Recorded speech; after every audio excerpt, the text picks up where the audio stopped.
आणि माझं दुकान जाळलेलं आहे. हो. कोणी?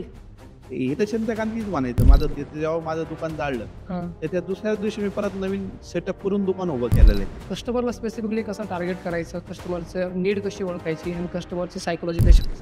लहान मुलांना किंवा विद्यार्थ्यांना हं. शाळेची गरज आहे हं. किंवा शिक्षणाची गरज आहे. हां. पण व्यावसायिकाला पण व्यावसायिक शिक्षणाची गरज आहे. हं. तरच तो ग्रोथ होऊ शकतो. ओके. व्यावसायिक हा अनुभवाने तर सक्सेस होतोच. हं. पण व्यावसायिक शिक्षण असलं, तर जो अनुभवाने त्याला 10 वर्षांनी एक्सपिरियन्स येणार आहे. पण ते व्यावसायिक शिक्षणामुळे ते 2 वर्षात त्याला अभ्यास होऊ शकतो. मला आहे ना McDonald'sच्या ॲड खूप आवडतात. बरं. कोणत्या कोण? ते काय करतात, की पदार्थाचा रेट एकदम कमी दाखवून हां. आत ओढव. आत ओढतात आणि कस्टमर एकदा आत आलं, की आपोआप मोठ्या पद्धतीने त्यांचा बिझनेस. आज काय माहिती का सर, म्हणजे माझा शब्द सगळ्या गोष्टीला एकच आहे. हं. माणसाने काळानुसार बदलत गेलं पाहिजे. हां. जुन्या गोष्टीला धरून नाही चाललं पाहिजे. आजचे जे लोक बिझनेस करताय हं. सध्याला, त्यांना तुम्ही कसं पटवून सांगणार की सोशल मीडिया का गरजेचे आहे आणि आपल्या बिझनेसला ग्रो करण्यासाठी का करायला पाहिजे आणि कशी करायला पाहिजे? तर सर तुमचं खूप खूप स्वागत आहे बिझनेस टॉक मराठीवरती. कसे असतात तुम्ही? एकदम म्हणजे एकदम म्हणजे ठीक आहे. तर सर आज आपली जी चर्चा असणार आहे ती स्पेसिफिकली फ्रँचाइज मॉडेलवरती, मार्केटिंग स्ट्रॅटेजीजवरती म्हणजे जास्त फोकस असणार त्या गोष्टींवर. तर आपण त्याच्या अगोदर सुरुवात तुमच्या जर्नीवरून करूया, की व्यवसाय चालू करायच्या अगोदर तुमचा काय प्रवास होता आणि कसं तुम्ही व्यवसाय चालू केला? मी शाळेत असल्यापासून मी एक निश्चय केला होता, की मी नोकरी करणारा नसेल, नोकरी देणारा असेल. हं. त्या हिशोबाने मी लहानपणापासून माझ्या मनात एक ध्येय होतं, की मला काहीतरी एक व्यवसाय करायचा. हं. ओके. तर ते व्यवसायाची सुरुवात मी 10वी चे पेपर झाल्यानंतर रसवंतीगृहापासून चालू केली. हं. त्यानंतर मी ज्यूस बार चालू केला. हं. त्यानंतर मग मी चौपाटी, कढीवडा, वडापाव हं. हा ब्रँड चालू केला. त्याच्यानंतर मग मी नॅचरल कुल्फीच्या व्यवसायात आलो. आता कंस्ट्रक्शन लाईनमध्ये पण. हं. अच्छा, मग तुम्ही 10वीच्या नंतर पहिल्यांदा तुम्ही रसवंतीचा बिझनेस चालू केला. नंतर कढी-वडा वगैरे त्याच एजमध्ये केला, की नंतर किती दिवस नाही लागले? तसं 1-1, 2-2 वर्षाच्या गॅपनी. Okay, okay, okay. आणि त्याच्यात तुमचं एज्युकेशन काय झालेलं आतापर्यंत? माझं EMA झालेलं आहे. EM-I. ओके. आणि चौपाटी वडेवाला कोणत्या वर्षी चालू केलं तुम्ही? 2013 साली. 2013 साली. म्हणजे तुम्ही एकट्यानेच चालू केलं? नाही, आता आम्ही 5 भाऊ आहे. हां, हां. ओके. तुम्ही सगळ्यांनी मिळून चालू हो. केलं. ओके. आणि मग काय स्टार्टिंगला केव्हा तुमच्या त्या माइंडमध्ये काय आलं, की कसं तुम्हाला बिझनेस स्टार्ट करायचा आहे वडेवालाचा किंवा या स्पेसिफिक निशमध्ये करायचंय? या गोष्टी तुमच्या माइंडमध्ये कशा आल्या आणि तुम्ही कसं बिझनेस चालू केला त्या टाईमला? आता मी वडापावचा बिझनेस करताना हं. हा विचार केला, की नगरमध्ये जे काही वडापावचे शॉप आहेत, हं. त्याच्यापेक्षा आपलं काहीतरी एक वेगळं शॉप झालं पाहिजे. हं. त्या हिशोबाने मी काय केलं, नगरमध्ये जेवढे वडापावचे शॉप आहेत हं. किंवा पुण्यातले शॉप आहेत, हं. त्यांच्याकडे काय वेगळेपणा आहे. हं. तर सगळ्यांचा तो वेगळेपणा एका कागदावर ड्राफ्ट तयार केला. हं. त्याच्यानंतर त्याचं एक कॉम्बिनेशन एका जागेवर आणलं हं. आणि त्या हिशोबाने जेव्हा मी प्रेझेंटेशन खूप चांगल्या पद्धतीने केलं, हं. त्याला एक रिस्पॉन्स चांगला भेटला. म्हणजे कस्टमरचा रिस्पॉन्स त्या टाईमला चांगला हो. भेटला. ओके. आणि स्टार्टिंगला म्हणजे त्या बिझनेस चालू करण्यासाठी काही तुम्हाला अडचणी वगैरे आल्या असतील आणि त्याच्यामध्ये तुम्हाला म्हणजे स्टार्टिंगच्या डेजमध्ये काय-काय डिफिकल्टी झाल्या तुम्हाला बिझनेस रन करण्यासाठी किंवा ग्रो करण्यासाठी किंवा सेट करण्यासाठी? आता काय आहे, मी पहिल्यांदा जेव्हा दुकान चालू केलं होतं, तर हं. ते एका रस्त्यावरून दुकान सुरुवात केलेली, हं. सरकारी जागेवर. हं. त्याच्यामध्ये मला खूप अडचणी आल्या. त्या अडचणीवर मी मात करत, करत, करत पुढे गेलो. हं, हं. ओके. आणि सर आता मला स्पेसिफिक हे सांगा, की तुम्ही जे तुमची फर्स्ट ब्रँड तुम्ही सपोज तुम्ही म्हणताय की सक्सेसफुल बनवली. त्याच्यामध्ये जसं की कस्टमर सर्व्हिस मॅटर करत असेल किंवा तुमचं प्रॉडक्ट बनवणं असेल किंवा सपोज तुमचे जे तुम्ही वडे वगैरे बनवत होते. तर तुम्ही टोटली कस्टमरचा तुम्ही हे कसं बनवलं? एक कस्टमरला अट्रॅक्ट करण्यासारखं प्रॉडक्ट बनवलं किंवा ती सर्व्हिस क्रिएट करणं. त्याच्यामध्ये मला 4 ते 5 गोष्टी सांगा सर, की तुम्ही स्पेसिफिक कस्टमरला अट्रॅक्ट करण्यासाठी काय-काय केलं? कस्टमरला सगळ्यात पहिले लागतं प्रेझेंटेशन. हो, दुसरी गोष्ट लागतं सर्व्हिस. हो. तिसरी गोष्ट लागतं आपली चर्चा. हं, चौथी लागतं टेस्ट. हं, त्याच्यामुळे याच्यातल्या 4ही गोष्टीवर खूप बारीकपणे लक्ष दिलं पाहिजे. हं. तेव्हा हा व्यवसाय आपला रन होऊ शकतो. ओके. फर्स्ट तुम्ही म्हणले, की त्यांच्यासोबत प्रेझेंटेशन म्हणजे कम्युनिकेशन आपलं एका प्रकारे. प्रेझेंटेशन म्हणजे हां. तुमचा सेटअप चांगल्या पद्धतीने दिसला पाहिजे. Okay, okay, okay. हां. प्रेझेंटेशनमध्ये तुम्ही म्हणजे काय-काय माझं केलं? एक सरळ सोपं गणित असं आहे, हं, की सर्वात पहिले कस्टमर डोळ्यांनी येतं. हं, तर डोळ्यांनी जेवढ्या दिसणाऱ्या गोष्टी आपल्या, हं. त्या सर्व चांगल्या पाहिजे. ओके. दुसरं येतं कानाने, हां. की आपण तिथे आल्यानंतर कसं बोलतो, हं. काय करतो. तिसरं येतं नाकाने, तिथं जर फ्रेशनेसपणा असला हे ते. हां. तिसरं येतं जिभेने बरं. किंवा चवी हं. असं. ओके. म्हणजे टेस्ट या सगळ्या गोष्टी जे आपले सेन्सेस आहेत ते त्यांना अट्रॅक्ट करतात. हो. ओके. त्याच्यामुळे या 4ही गोष्टी खूप महत्त्वाच्या आहेत. हं. याच्यातली एक गोष्ट जरी आपली कमी असली तरी गिरायकावर परिणाम होऊ शकतो याचा. हां. आणि स्पेसिफिक मला याच्याबद्दल अजून तुम्ही थोडं जास्त हे करा, की याला एक्सपांड करा अजून, की कस्टमरला अट्रॅक्ट करण्यासाठी याच्या व्यतिरिक्त कुठल्या-कुठल्या गोष्टी असतात? म्हणजे तुम्हाला आता तुम्ही एवढ्या दिवसापासून बिझनेस रन करताय. तुम्हाला नक्कीच कस्टमरबद्दल खूप साऱ्या गोष्टी माहीत असतील. आता सायकॉलॉजीबद्दल या सगळ्या गोष्टींबद्दल. तर मला त्याला अजून खूप जास्त एक्सपांड करा, की कस्टमरला स्पेसिफिकली कसं टार्गेट करायचं, कस्टमरचं नीड कशी ओळखायची आणि कस्टमरची सायकॉलॉजी कशी ओळखायची? मी कस्टमरला आता मला जो कस्टमर फीडबॅक देतो, हं, त्यात मी सुधारणा करतो. हं, प्लस मी स्वतःच गिराईक म्हणून विचार करतो, की हं. मी एक गिराईक आहे, की मला काय अपेक्षित राहील समोरच्या व्यवसायाकडून हां. किंवा मी एक तिथला ग्राहक आहे, की हं, मला तिथून काय-काय अपेक्षा आहे. त्या हं. पद्धतीने मी विचार करून तिथं काम ओके. आणि जसं की तुम्ही म्हणताय, की आता तुम्ही पहिले पुण्यातले वडापाववाले बघितले, आजूबाजूचे सगळे वडेवाले बघितले. त्या टाईमला तुम्ही सपोज एका प्रकारे कॉम्पिटिशन एनालिसिस केलं सगळ्या गोष्टी. हो. मग त्या टाईमला तुम्ही त्या बिझनेसेसमध्ये काय चुका ऑब्झर्व्ह केल्या, की ते ते करत होते आणि त्यात तुम्ही तिथं चेंज केल्या किंवा एका प्रकारे चांगल्या प्रकारे प्रेझेंट केलं. त्यांच्या चुका तुम्ही इथं सुधारून तुमचा बिझनेस प्रेझेंट केला एका प्रकारे. आता बाकीचे जे ठिकाणी दुकानवाले आहेत, हं, तर ते काय करतात हायजिनिकपणा मेंटेन ठेवत नाही. हं. आज सर्वात मेन म्हणजे मी जसं म्हणलो कस्टमर सगळ्यात पहिले डोळ्याने येतं. हायजिनिकपणा खूप महत्वाचा आहे आज. हं, कारण की आपण हा जो पदार्थ बनवतो, हा हं, गिराईक खातो हं, किंवा टेस्ट करतो. हं, तर याची आपण जेवढी जास्तीत जास्त पद्धतीने काळजी घेऊ, हं, तेवढा आपला फायदा तर आहे, प्लस गिरायकाचा फायदा आहे. हं. बरोबर. त्या पद्धतीने. त्याच्यानंतर आम्ही काय केलं, आमचे जेवढे काही काउंटर आहे, ते एस-एस स्टीलमध्ये बनवलेले आहेत. हं, त्याने स्वच्छता चांगल्या पद्धतीने मेंटेन होते. दुसरी गोष्ट, आम्ही जो काही पदार्थ बनवतो, हं. तर ते आमच्या गोडाऊनमध्ये तयार होतो. ओके. तिथली पण हायजिनिक पूर्णपणे हं. मेंटेन केलेलं असतं. ओके. आमच्या बारीक-बारीक गोष्टी सांगायच्या म्हणलं, तर आमचे फडके पण हं, ज्या त्या पद्धतीचे वेगवेगळ्या कलरचे फडके आहे आमचे. हं, चालेल. म्हणजे फडके आहे ना फडके, हं, ते वेगवेगळ्या कलरचे, हं, वेगवेगळ्या पद्धतीचे आहे. हं. ओके. म्हणजे एकदम डिटेलिंगमध्ये. हं. हो. ओके. मला अजून एकदा थोडं जास्त एक्सपांड करा, की आता तुम्ही सपोज वेगवेगळ्या कॅटेगरीचे कस्टमर अट्रॅक्ट करतात. जसं की लहान मुलं पण असतील, मिड रेंज असेल किंवा ओल्ड लोकं असतील. मग सगळ्यांचं कॉम्बिनेशन करून तुम्ही सेम टेस्ट वगैरे देत असणार किंवा ह्या त्या गोष्टी याच्यामध्ये वेगवेगळ्या गोष्टी येत असतील, की तुम्ही कस्टमरचा टच पॉइंट्स येतात, की कस्टमर येणार, एंट्री करणार, मग त्याला सर्व्हिस प्रोव्हाईड केल्या जाईल, ह्या सगळ्या गोष्टी. मला याच्याबद्दल थोडं अजून एक्सपांड करा सर, की स्पेसिफिकली तुम्ही ती ब्रँच जी फर्स्ट ब्रँच तुमची होती, त्याला सक्सेसफुल बनवण्याकरता या सगळ्या गोष्टी काय-काय केल्या? फर्स्ट ब्रँड सक्सेसफुल बनवण्यासाठी. आता फर्स्ट बँक मला जेव्हा सक्सेसफुल करायची होती, फर्स्ट. तेव्हा मला आहे ना, मी जवळ-जवळ नगरमधले एक 8 ते 10 ठिकाणच्या शॉपमध्ये गेलो. हं, तिथे गेल्यानंतर मी त्यांच्या बारकावे शोधले, की यांची इथं काय आहे, हं, की त्याच्यापेक्षा आपण वेगळं देऊ शकतो किंवा त्यांच्याकडे ज्या चांगल्या गोष्टी त्याचा एक ड्राफ्ट तयार केला. हं, त्याच्यानंतर पुण्यामध्ये एक 20-25 ठिकाणी गेलो, हं, की त्यांच्याकडे काय वेगळेपणा आहे, हं, त्याचा एक ड्राफ्ट तयार केला आणि यांच्या कोणत्या गोष्टी चुकीच्या वाटतात आहे, हं. याचा एक ड्राफ्ट तयार केला. मग याचा जो चांगल्या गोष्टीचा ज्या गोष्टी, हां, त्याच मी इथं चौपडे गांधी शाखेवर चालू करताना त्या अंमलात आणल्या. हं, आणि आमचा जो कढी-वडा आहे, हा माझ्या आईचा प्रॉडक्ट आहे. हं. माझी आई पुण्याची आहे. बरं. तर आई खूप भारी पदार्थ बनवायची. हां, त्यामुळे मी वडापावसोबत एक काहीतरी वेगळी डिश करायची म्हणून कढी-वडा चालू केला. बरं. म्हणजे हे तुमचं ओरिजिन तुम्हीच चालू केलेलं एका हो, प्रकारे. ओके. तसं याच्यानंतर मी येतो, की आता सध्या तुमची 2 ब्रँड्स आहे सर. हो, चौपाटी वडेवाले आणि चौपाटी नॅचरल कुल्फी. आपण सध्याला चौपाटी वडेवाल्याबद्दल बोलू. मग थोडं नॅचरल हो. कुल्फीबद्दल बोलूया. तसं पहिल्यांदा तुम्ही फर्स्ट शाखा देण्याच्या अगोदर तुम्ही असं काय केलं तुमच्या बिझनेसमध्ये, की जेणेकरून तुम्ही असं झालं, की आता तुम्हाला फ्रँचाईज तुम्ही देऊ शकणार. म्हणजे आता या स्पेसिफिक मी गोष्टी क्रिएट केल्या. आता मी रेडी आहे फ्रँचाईज देण्यासाठी. तर त्या फ्रँचाईज देण्याअगोदर तुम्ही काय-काय प्रिपेअर केलं तुमच्या बिझनेसमध्ये अगोदर?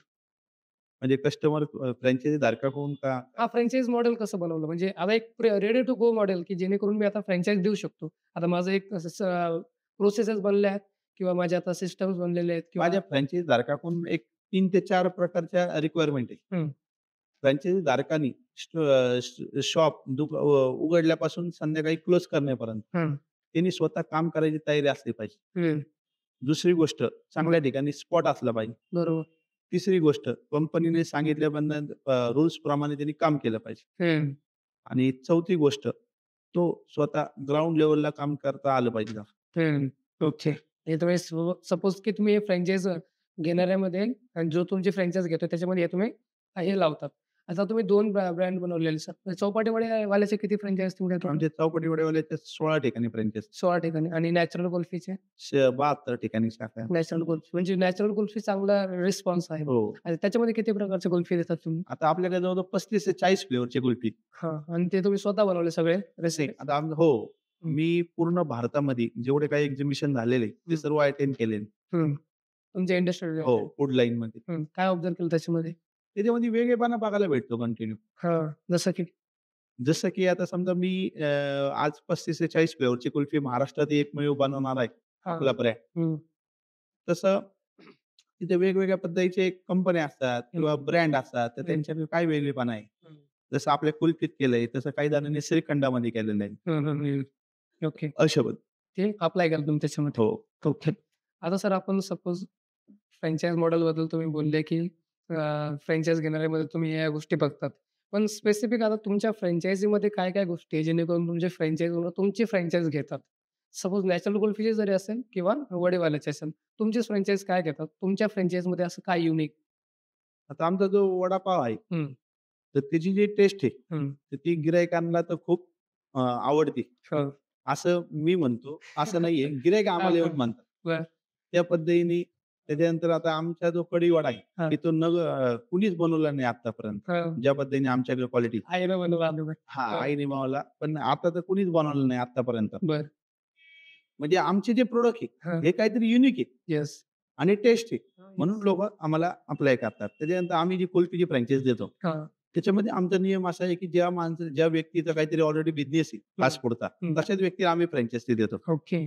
की त्यांनी त्यामुळं 12 महिने बिझनेस रन केला पाहिजे. ओके. हां, बरोबर आहे. कारण की नॅचरल कुल्फीचा सॉरी कुल्फीचा जो बिझनेस तो एक सीझन वाईज बिझनेस असतो जास्त करून हां. आणि ऑफ सीझनमध्ये थोडा डाऊन असतो. जेणेकरून त्याच्याकडे दुसरा बिझनेस पाहिजे सपोर्टिव्हमध्ये. हो. Okay, done. तर सर तुम्ही एवढ्या फ्रँचाइज वगैरे सेल केल्या. याच्यामध्ये कुठं ना कुठं मार्केटिंगचा तर पार्ट येतोच. हो. विदाऊट मार्केटिंग तर कोणी आपल्याला ओळखत नाही. तर सर मग आता मार्केटिंगबद्दल थोडं असं एक्सपांड करून सांगा, की तुम्ही स्पेसिफिक काय-काय मार्केटिंग केल्या आणि तुमच्या काय-काय स्ट्रॅटेजीज होत्या मार्केटिंगमध्ये? आता आम्ही जे काही गिरायकाला ज्या पद्धतीने आम्ही सर्व्हिस देतो, त्याच्या रील्स तयार केलेल्या आहेत. हं. गिरायकाच्या जे आमच्याबद्दलची जी ब्रँडबद्दलची जी टेस्टबद्दलची जी भावना आहे, ती आम्ही व्यक्त हे केले. केलेली. हं. Instagram, Facebookच्या माध्यमातून. हं. त्याच्यानंतर आम्ही कसं बदलत चाललोय, व्यवसाय कसा रन करत चाललाय, हे दाखवून आहे. ओके. म्हणजे तुम्ही सोशल मीडियावरती दाखवताय हो. आणि सगळ्या तुमच्या फ्रँचाइज सोशल मीडियावरून सेल झाल्या की काही रेफरन्समधून किंवा जे आहेत ऑलरेडी ब्रँचेस त्यांच्यापासून? रेफरन्समधून पण झालंय, काही सोशल मीडियामुळे पण झालं. सोशल मीडिया आहे एक पॉवरफुल हो, गोष्ट. 100% तुम्ही करताय सध्याला खूप छान. हो. मी बघितलं तुमचं म्हणजे की तुम्ही सोशल मीडियावर ॲक्टिव्ह पण आहात आणि कंटेंट पण क्रिएट करताय रेग्युलरली. तसं मग त्याच्याबद्दल मी सांगा की सोशल मीडियाचं महत्त्व काय आहे आजच्या बिझनेससाठी? आजचे जे लोकं बिझनेस करताय हां. सध्याला, त्यांना तुम्ही कसं पटवून सांगणार की सोशल मीडिया का गरजेचे आहे आणि आपल्या बिझनेसला ग्रो करण्यासाठी का करायला पाहिजे आणि कशी करायला पाहिजे? आज काय माहिती आहे कसं, म्हणजे माझा शब्द सगळ्या गोष्टीला एकच आहे. हं. माणसाने काळानुसार बदलत गेलं पाहिजे. हां. जुन्या गोष्टीला धरून नाही चाललं पाहिजे. हं. आज जर आपण हजारांना तोंडी सांगू शकतो, पण सोशल मीडियामुळं हजारो लोकांपर्यंत पोहोचू शकतो. हं. तर ती ताकद सोशल मीडियामुळे मध्ये. हां. ओके. त्याच्यामुळे म्हणजे तुम्ही हे तुम्हाला म्हणजे माहीत झालं, की सोशल मीडियाची पॉवर काय आहे, जेणेकरून तुम्ही तिथं ॲक्टिव्ह झाले खूप जास्त. 100% ओके. आणि हे कशाप्रकारे केलं तुम्ही सोशल मीडिया? तुम्ही म्हणजे हायर केलं कोणाला बाहेर किंवा इन हाऊस टीम बिल्ड केली किंवा कशाप्रकारे एक आपलं टीम हायर केलेली. हं. आणि काय काय म्हणजे कशाप्रकारे करतात? लीड जनरेशन करतात किंवा स्पेसिफिकली कस्टमरच्या जास्त रील्स बनवतात किंवा म्हणजे सगळ्या पद्धतीच्या कॉम्बिनेशनमध्ये आम्ही रेस हं. ओके. ठीक आहे. सर आता मार्केटिंग तुम्ही तुमची तर मार्केटिंग करताय. आता तुमचं याच्या व्यतिरिक्त बाहेरचं बी ऑब्झर्वेशन असेल, की तुम्ही कोणाला इन्स्पिरेशन मानत असणार मार्केटिंगमध्ये, मार्केटिंगच्या फील्डमध्ये. जसं की आता फूड इंडस्ट्रीमध्ये Zomato खूप छान ॲड करतं, म्हणजे मार्केटिंग करतं खूप छान. Swiggy खूप छान करतं. अमूल पण खूप छान करतं.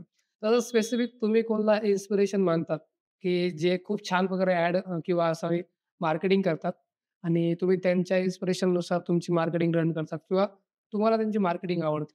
आमच्या अहिल्यानगरमध्ये आता Zomato, Swiggy हे तर आहेत. हं. पण स्वर्प म्हणून एक ॲप आहे.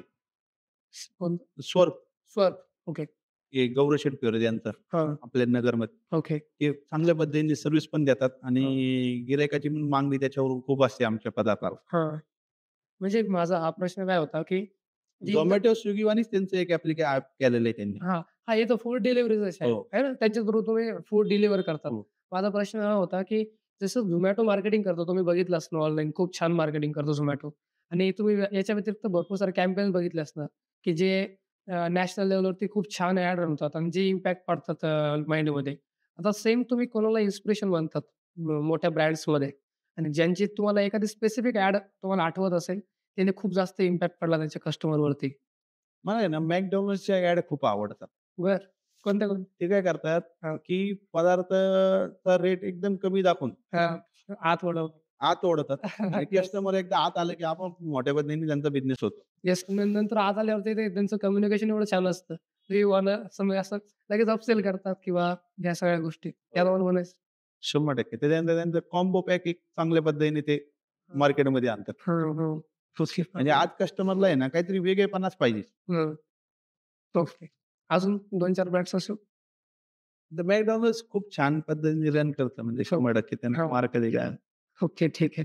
तर सर याच्या व्यतिरिक्त मला हे विचारायचं आहे, की तुमचं इन फ्युचर व्हिजन काय आहे? की तुम्ही कुठं नेणार? म्हणजे कुठपर्यंत घेऊन जायचं आहे? नॅचरल कुल्फीला किंवा वडेवाले जे तुमचं चौपाटी वडेवाले आणि चौपाटी नॅचरल कुल्फीला काय व्हिजन बघता तुम्ही? माझं कुल्फीचं व्हिजन असं आहे, की मी ऑल भारतात माझी कुल्फीचा ब्रँड हा एस्टॅब्लिश करून राहील हं, आणि तो एक 2 ते 3 वर्षातच मी करणार हं. आणि वडापावचा ब्रँड हा माझा रन होतोच आहे. हां. म्हणजे कसं करणार? फ्रँचायझीच्या माध्यमातून रन होणार. हां, फ्रँचायझीच्या माध्यमातून. हां, फ्रँचायझी तुम्हाला सेल करण्यासाठी समज तुम्ही आतापर्यंत मार्केटिंग वगैरे केलं, या सगळ्या गोष्टी केल्या. तर याच्या व्यतिरिक्त मला हे सांगायचं आहे, की विदाऊट एक्सपिरियन्स आणि विदाऊट नॉलेज तर या गोष्टी घडत नाहीत, कुठल्याही गोष्टी. तसं एक्सपिरियन्सचा एक पार्ट येतो, पण याच्यामध्ये एक लर्निंगचा पण पार्ट आहे, जे की तुम्ही घेत असणार. मला 100% असं वाटतंय. तसं तुम्ही लर्निंग घेतात, जसं की सेशन्स अटेंड करत असणार, बुक्स रीडिंग करणार किंवा YouTubeवरती तुम्ही वेगवेगळे कोर्सेस अटेंड करणार. काय तुम्ही लर्निंग कडून घेता? मी आहे ना सर पुण्यामध्ये एक मराठा चेंबर आहे स्वारगेटला. हं, तिथे एक्स स्पेक्युलम म्हणून एक क्लास आहे हं. बिझनेस डेव्हलपिंगचा. हं, तो कोर्स मी केलेला. हं. त्याच्यामध्ये काय-काय शिकवतात? तिथं बिझनेस कशा पद्धतीने ग्रो करायचा, बिझनेसमध्ये कोणत्या पद्धतीच्या अडचणी येऊ शकतात, हं, बिझनेसमध्ये अडचणी आल्या तर त्याच्यावर कशा पद्धतीने मात करायची. हं, त्याच्यानंतर आपला हा जो प्रॉडक्ट आहे, हं, हा सगळ्यांपेक्षा वेगळा दिसण्यासाठी आपण कोणत्या स्ट्रॅटेजी वापरल्या पाहिजे, हं, कोणत्या गोष्टी आत्मसात केल्या पाहिजे, हं, कोणत्या गोष्टी फॉलोअप घेतल्या पाहिजे. हं. येस. लर्निंग मॅटर करते सर, म्हणजे नेहमी शिकत राहणं गरजेचं आहे. 100% ओके. जसं आज लहान मुलांना किंवा विद्यार्थ्यांना हं. शाळेची गरज आहे होय.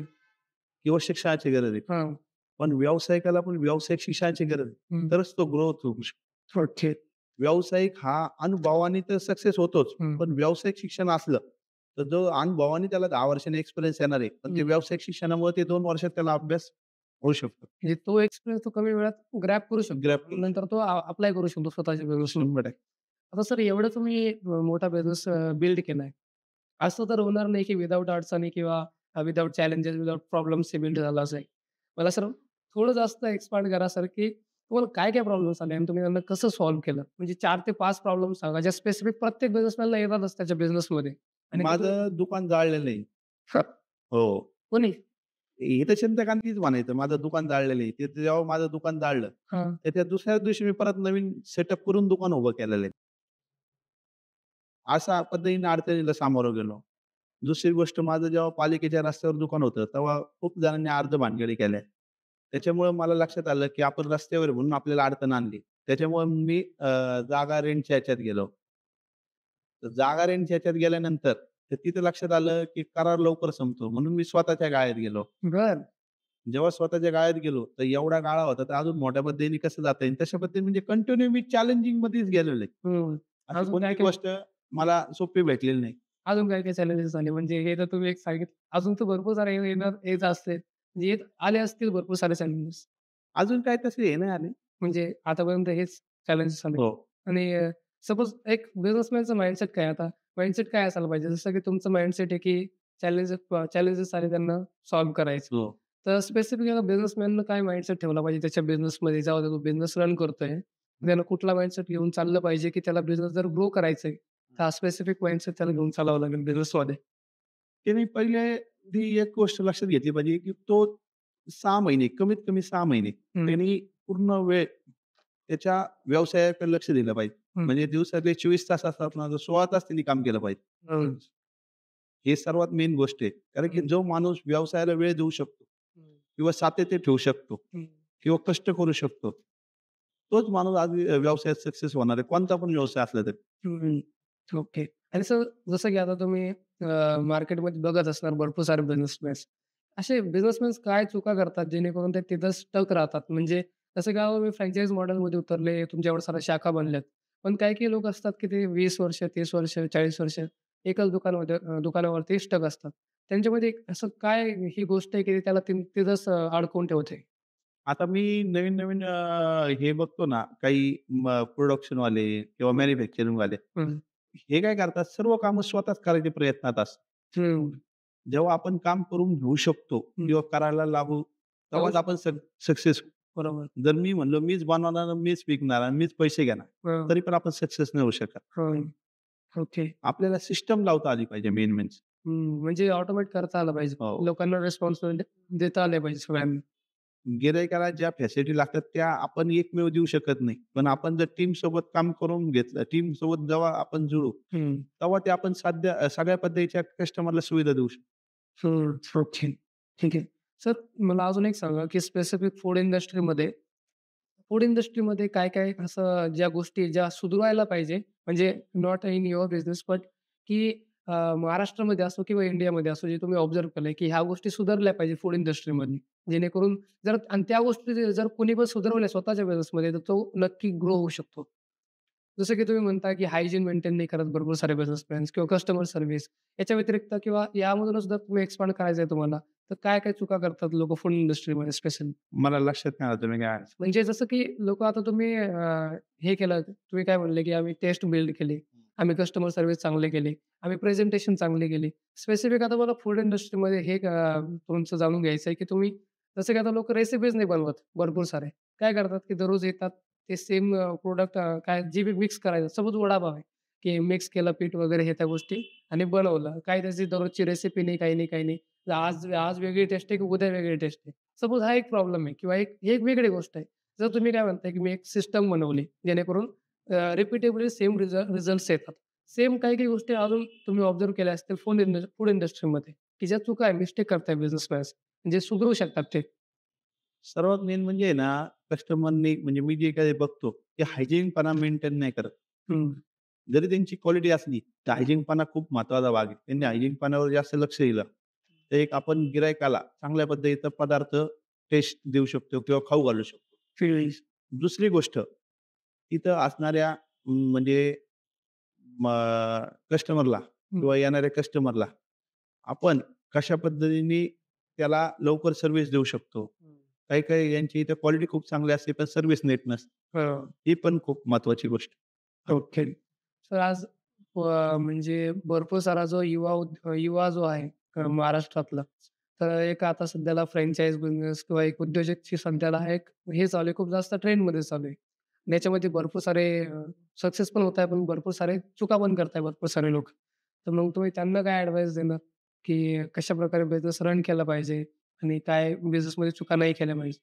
आता जर कोणाला व्यवसायामध्ये यायचं असेल, हं, की एखाद्या मुलाने किंवा एखाद्या व्यावसायिकाने हं, एखाद्या बिझनेसमध्ये येण्याचा प्रयत्न करायच्या अगोदर हं, त्याला जो बिझनेस करायचा आहे, हं, त्या बिझनेसच्या शॉपमध्ये तो 6 महिने जर कामाला गेला, हं.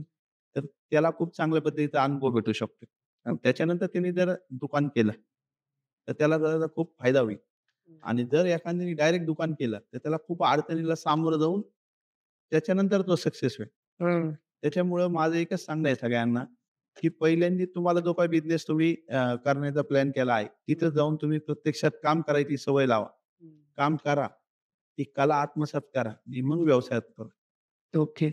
आता सर नक्कीच तुम्हाला हे आता तुम्ही हे बरोबर बोलले तुम्ही. याच्या व्यतिरिक्त सर तुम्हाला एक कॉम्पिटिशनबद्दल मला तुम्हाला विचारायचं आहे, की नक्कीच तुम्हाला कॉम्पिटिशन तर असणारच प्रत्येक बिझनेसमध्ये असतोच. तर तुमचं कॉम्पिटिशनकडे बघण्याचं काय नजरिया आहे? की तुम्ही कॉम्पिटिशनला कसं बघतात? एक वेळेस की ॲज अ रेस म्हणून बघतात, की मला पण पळायचंय ह्यांच्यापुढं, की ॲज अ लर्निंग म्हणून बघतात, की मला यांच्याकडून काहीतरी शिकायचंय आणि मला मग पुढे जायचंय किंवा यांच्या व्यतिरिक्त म्हणजे कॉम्पिटिशनकडे बघण्याचा नजरिया काय तुमचा ओव्हरऑल? माझा कॉम्पिटिशनकडे बघण्याचा नजरिया असा आहे, की मी स्वतः मला जे काही कॉम्पिटिटर वाटतात माझे हं, किंवा मला असं वाटतं, हं, की बुवा यांचा माझ्यावानी बिझनेस. हं, तर त्यांच्याकडून मला काय शिकायला भेटतं हं, आणि त्यांच्या कोणत्या गोष्टी योग्य आहे आणि माझ्या कोणत्या गोष्टी अयोग्य आहे हं, किंवा माझ्या कोणत्या गोष्टी अयोग्य आहे, हं, हे योग्य आहे आणि त्यांच्या अयोग्य आहे. हं, म्हणजे माझी कोणती गोष्ट बरोबर आहे हं, आणि त्यांची चुकती हं, किंवा हं, त्यांची बरोबर आहे हं, आणि माझी चुकती, हं. ती मी लवकरात लवकर सुधारायचा प्रयत्न करतो माझ्याकडे. ठीक आहे.